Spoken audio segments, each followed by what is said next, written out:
कांग्रेस ने निकाय चुनाव और अन्य चुनावों को लेकर कमर कस ली है। कांग्रेस प्रदेश अध्यक्ष करण महारा के नेतृत्व में उत्तराखंड कांग्रेस सोशल मीडिया विभाग ने नई वेबसाइट और डिजिटल सदस्यता अभियान का शुभारंभ किया है। इसके जरिए 3 महीने में 1 लाख लोगों को जोड़ने का लक्ष्य रखा गया है। कांग्रेस आईटी सेल के प्रदेश अध्यक्ष विकास नेगी ने बताया कि डिजिटल प्लेटफॉर्म आज के युग में प्रभावी हो रहा है। उसी के मद्देनजर इस वेबसाइट का शुभारंभ कर प्रत्येक विधानसभा में 1 से 2,000 लोगों को जोड़ने का लक्ष्य रखा गया है।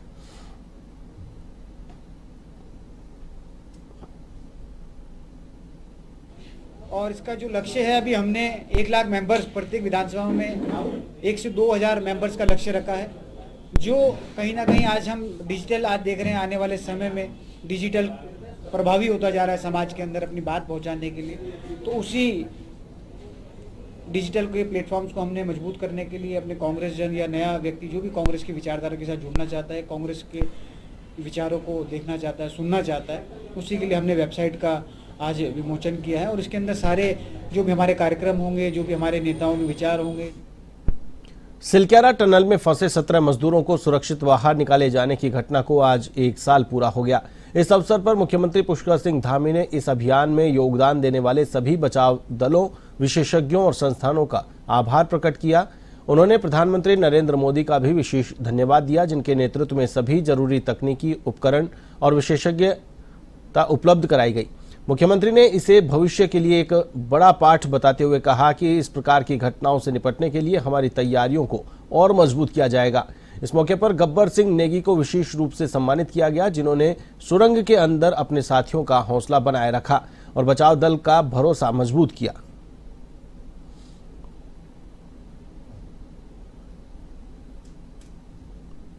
सिलक्यारा टनल से सकुशल बाहर निकले थे। मैं इस दिन के लिए अभी आदरणीय प्रधानमंत्री जी का धन्यवाद करता हूं कि उन्होंने वो सारी तकनीकी, सारी विशेषज्ञ, सारा वो सामान हमको उपलब्ध कराया जिसकी हमको वहाँ आवश्यकता थी। और इस अभियान में लगे हुए सभी इंजीनियरों का, सभी बचाव दल का, हमारे आए हुए सभी प्रकार के जिन लोगों ने इसमें। उत्तराखंड में होने वाले नगर निकाय चुनाव के लिए राज्य निर्वाचन आयोग ने सभी तैयारियां पूरी कर ली हैं। आयोग के सचिव राहुल कुमार गोयल ने बताया कि निकाय चुनाव के राज्य निर्वाचन आयोग तैयारी कर रहा है। आयोग ने सभी तैयारी पूरी कर ली है। उन्होंने बताया कि 102 नगर निकायों में मतदान की प्रक्रिया होनी है। इसके लिए मतदाता सूची तैयार है। उन्होंने बताया कि शासन से जैसे ही आरक्षण की प्रक्रिया पूरी होगी, राज्य निर्वाचन आयोग आगे की कार्यवाही शुरू करेगा।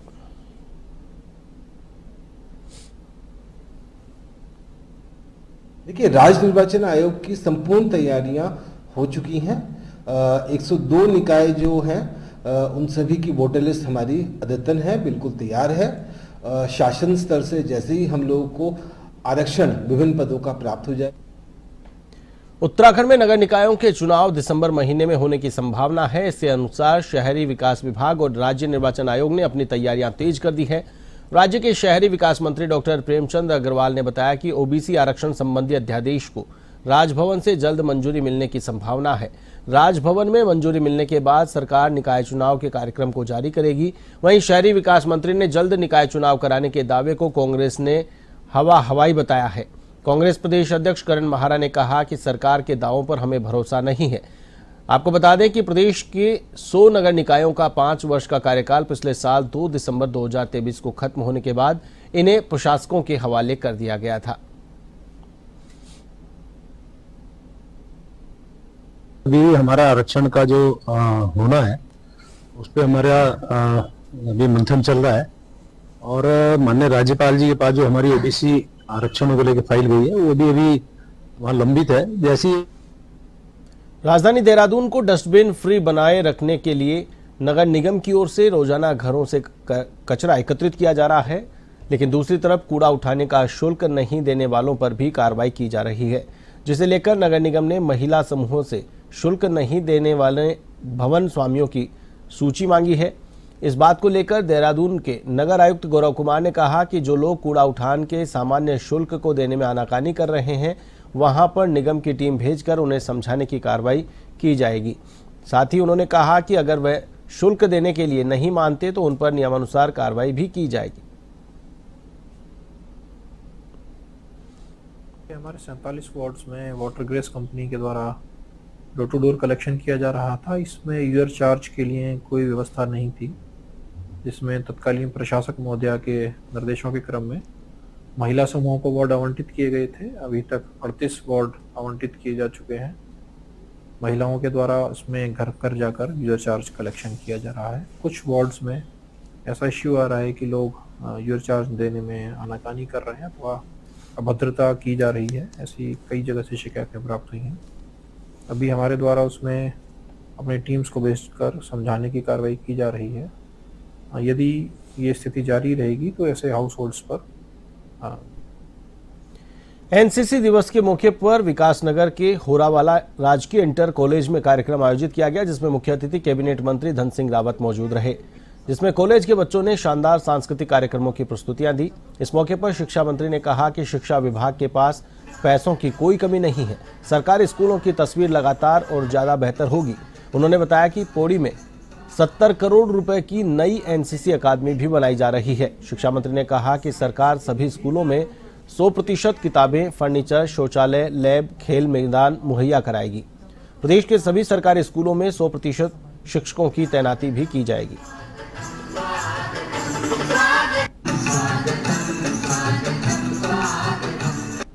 आपने जो प्रत्येक उतना देखिए, आपने देखा होगा कि जब से मैं शिक्षा मंत्री बना हूँ, अब स्कूलों में टीचर्स की कमी कहीं नहीं रही। अभी हम लगभग 7,000 टीचरों की नियुक्ति और कर रहे हैं। फर्नीचर की भी कहीं कमी नहीं है। किताबें भी हम सब बच्चों को फ्री दे रहे हैं। बच्चों को बस्ते फ्री दे रहे हैं। बच्चों को साइकिल फ्री दे रहे हैं। 2850 रुपये में प्रत्येक लड़की को साइकिल फ्री देते हैं और बच्चों के लिए ड्रेस फ्री देते हैं। 8वीं तक के बच्चों को खाना फ्री देते हैं। इस साल से हम बच्चों खाद्य एवं नागरिक आपूर्ति मामलों की मंत्री रेखा आर्या की अध्यक्षता में खाद्य नागरिक एवं उपभोक्ता मामले विभाग के वरिष्ठ अधिकारियों के साथ बैठक हुई। देहरादून के रायपुर स्थित राष्ट्रीय खेल सचिवालय में आयोजित बैठक में खाद्य मंत्री रेखा आर्या ने कैबिनेट द्वारा दी गई मंजूरी पर अधिकारियों से जानकारी ली और विभाग को दिए गए निर्देशों की समीक्षा की। बैठक में मुफ्त गैस रिफिलिंग की मंजूरी की प्रगति की भी जानकारी ली गई।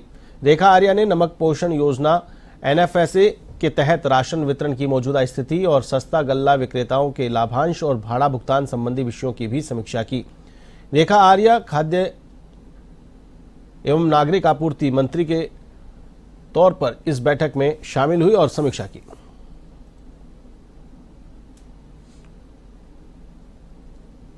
इसके साथ साथ में हमारा NFSA के तहत में हमारे जो राशन, धान अथवा गेहूं है उसका क्या स्थिति चल रही है, इसकी जानकारी इत्यादि, प्लस हमारे जो सस्ता गल्ला विक्रेता है उनके भाड़ा से लेकर उनके भुगतान के संदर्भ में भी उसकी भी समीक्षा की गई है। तो इन सभी समीक्षाओं में निश्चित रूप से विभाग ने अभी तक में जो हमारे मुफ्त गैस रिफिल योजना है उसका विकासनगर सेलाकुई स्थित एक फाई कॉलेज में आधुनिकता और विज्ञान का प्रदर्शनी का आयोजन किया गया। बच्चों ने अपने प्रोजेक्ट दिखाकर मानव दैनिक जीवन को आसान बनाने की राह बताई। बच्चों को अपने आसपास हो रहे क्रियाकलापों में विज्ञान की उपस्थिति का अनुभव कराया। इस मौके पर डॉक्टर रामकरण सिंह ने कहा कि आज भारत आधुनिक विज्ञान और अंतरिक्ष के क्षेत्र में सबसे आगे काम कर रहा है। अंतरिक्ष के क्षेत्र में नए आयाम स्थापित किए जा रहे हैं।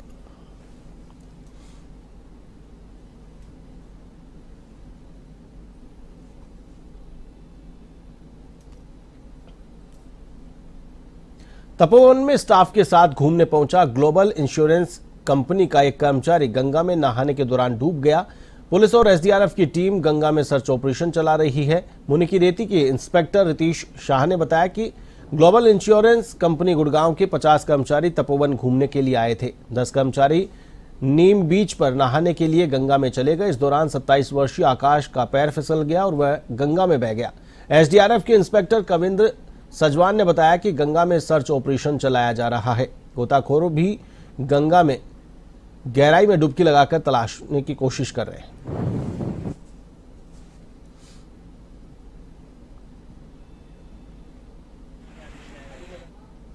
ड्रिंकिंग एंड ड्राइव की वजह से लगातार सड़क हादसों में बढ़ोतरी हो रही है। फिर भी ड्राइवर ड्रिंकिंग ड्राइव करने से बाज नहीं आ रहे हैं। ऋषिकेश में चंद्रभागा पुल के निकट एक ड्राइवर ड्रिंकिंग ड्राइव करता हुआ पकड़ा गया। ट्रैफिक पुलिस ने ट्रक को रोककर ड्राइवर को गिरफ्तार कर लिया। ट्रैफिक इंचार्ज अनवर खान ने बताया कि ड्राइवर का नाम संदीप कुमार गाजियाबाद का रहने वाला है। ड्राइवर के साथ हेल्पर भी नशे में धुत पकड़ा गया है।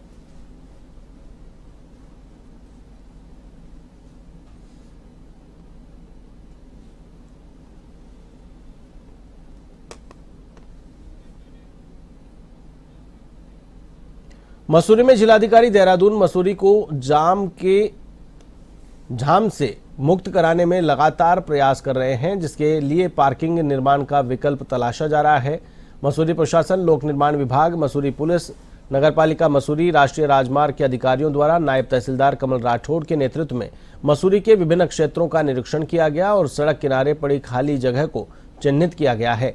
मसूरी मौसोनिक लॉज बस स्टैंड पर टैक्सी संचालकों द्वारा रोडवेज बसों के पार्किंग स्थल पर अधिकृत रूप से पार्किंग की जाती है, जिसको लेकर नायब तहसीलदार ने टैक्सी संचालकों के खिलाफ सख्त कार्रवाई के निर्देश दिए हैं। यातायात का सुचारू रूप से संचालन हेतु पार्किंग के लिए कुछ विकल्प तलाशे जा रहे हैं, ताकि यात्रियों को अच्छे से अपनी गाड़ी पार्क करने का स्थान मिल सके एवं यातायात में कोई बाधा उत्पन्न ना हो।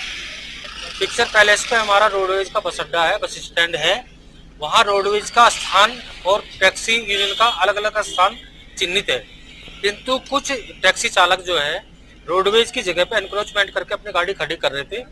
आज मेरे द्वारा उन्हें निर्देशित करके चेतावनी दी गई है, यदि भविष्य में ऐसा करते हैं तो उनके खिलाफ उचित कानूनी कार्रवाई की जाएगी, ताकि उस स्थान पर केवल रोडवेज की बस खड़ी होकर सवारी। दून अस्पताल में आयुष्मान योजना में आ रही अड़चनें जल्द दूर होंगी। राज्य स्वास्थ्य एजेंसी के सदस्यों ने अस्पताल प्रबंधन के साथ बैठक कर आयुष्मान को लेकर उत्पन्न हो रही समस्याओं के निस्तारण के लिए चर्चा की। एसएचए ने आयुष्मान योजना के तहत उपचार लेने वाले मरीजों के लिए तय की गई नई गाइडलाइन के बारे में बताया। दून मेडिकल कॉलेज की प्राचार्य डॉक्टर गीता जैन ने बताया कि टीम के साथ हुई बैठक में कमियों को दूर करने पर चर्चा की गई। इसके तहत अब अस्पताल में भर्ती होने वाले मरीजों की जांच रिपोर्ट भी लगाई जाएगी। इसके अलावा अन्य कमियों को दूर करने के प्रयास भी किए जा रहे हैं।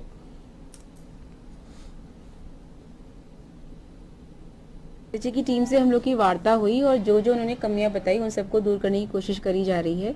तो अब इसके लिए हम लोगों ने ये कर दिया है कि जो पेशेंट जैसे आएगा तो उसकी जो हम एडमिट उसे करेंगे, उसके बाद उसकी जो जांच होएगी उसकी रिपोर्ट भी पेशेंट की लगेगी और फिर हम उसे जो ट्रीटमेंट प्लान है वो सब लिखा जाएगा। जिसे एक जो प्रॉब्लम हम लोग के साथ ये आ रही थी कि पेशेंट जो है CT MRI हमारे यहाँ करा लेता है, उसके बाद फिर वापस नहीं आता हमें रिपोर्ट दिखाने के लिए, और ऑपरेशन भी कई बार वो कहीं और। उत्तराखंड में तापमान में गिरावट हो रही है। मौसम विज्ञान केंद्र के निदेशक का कहना है कि आने वाले 8 से 10 दिनों तक बारिश की संभावना नहीं है। उन्होंने बताया कि दिसंबर की मध्य अवधि में उत्तराखंड में पश्चिमी विक्षोभ बनने की संभावना बन सकती है। 1-2 दिसंबर को बादल देखे जा सकते हैं, लेकिन फिलहाल बारिश और बर्फबारी की कोई संभावना नहीं है।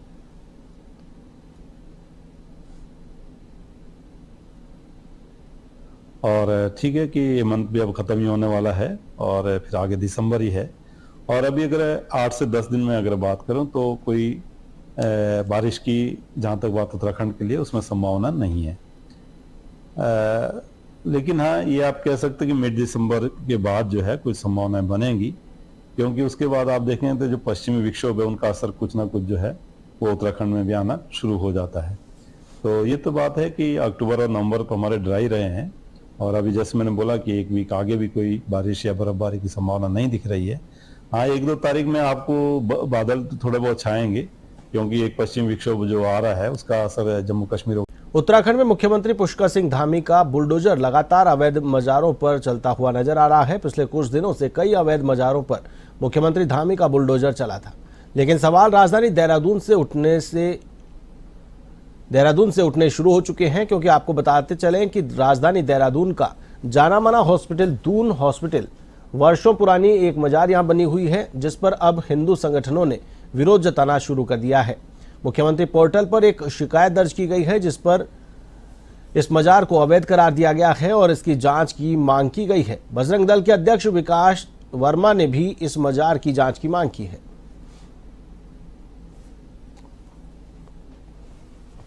जब वो आईएसबीटी पे उतरता है तो आईएसबीटी बस अड्डे के बिल्कुल बाहर बगल में एक अवैध मस्जिद का निर्माण चल रहा है, जो हाई टेंशन तार के नीचे बनाई जा रही है, जिसमें एक मानक होते हैं, उन मानकों को कोई पूरा नहीं कर रहा।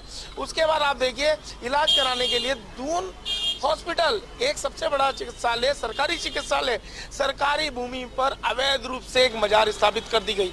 अंधविश्वास टोने टोट के, यहाँ तक कि वहाँ बैठने वाले खादिम को ऊपर भी कई बार चर्चा हुई है। एक बिटिया के कहने पर हम लोग वहाँ जा रहे थे, उसने हमें बताया कि मेरे साथ उन्होंने आपत्तिजनक व्यवहार किया। ऐसे कई मामले उस मजार के आए, लेकिन पुलिस पर। लोहाघाट के छात्रों की रंग्याली यूथ क्लब ने रक्तदान शिविर का आयोजन किया गया। इसमें बड़ी संख्या में व्यापारियों और युवाओं ने उप जिला चिकित्सालय में रक्तदान किया। चंपावत जिला चिकित्सालय से आई डॉक्टर्स की टीम डॉक्टर राशि भटनागर के नेतृत्व में उन्होंने सहयोग किया। लोहाघाट व्यापार संघ अध्यक्ष मनीष जुकरिया और उपाध्यक्ष दिनेश सुतेड़ी ने भी रक्तदान किया। युवाओं ने बताया कि उनके द्वारा समय समय पर स्वच्छता, पौधारोपण, महिला सशक्तिकरण आदि अभियान चलाए जाते हैं। हम अगर किसी की भी जान बचानी है, अचानक एक्सीडेंट हुआ, गर्भवती महिलाएं हैं, अचानक ब्लीडिंग हो गई, बहुत ऐसे केसेस आते हैं। यहाँ पे रक्त के कारण कितने एकाध डेथ भी पहले हो चुकी है। अब क्योंकि हम ब्लड बैंक हमारे यहाँ अवेलेबल है, तो उसके कारण कई जिंदगियां वाकई में इस समय बची है ना। बिल्कुल लोगों से मैं यही कहना चाहूंगी कि आप जो है रक्तदान करिए और जो है जिंदगी बचाइए। एक रक्तदान से आप 3 जिंदगियां बचा सकते हैं। और अपने बारे में भी रक्तदान करना आपके खुद के लिए बहुत अच्छा है। जितना आप रक्तदान करेंगे, रक्तदान करने से हर 3 महीने में आप जो है रक्तदान कर सकते हैं और उससे आप लोग भी हेल्दी रहेंगे। आपके बोन मैरो से आपकी फंक्शनिंग वगैरह सब उसकी बहुत अच्छी रहती है और आप खुद काफ़ी ज़्यादा अभी अच्छा महसूस कर रहे हैं, क्योंकि लोग बढ़ चढ़ के इसमें भाग ले रहे हैं। काफ़ी लोगों का हमें सहयोग मिल रहा है, तो हम चाहेंगे कि आगे भी हमें ऐसे सहयोग मिलते रहे। और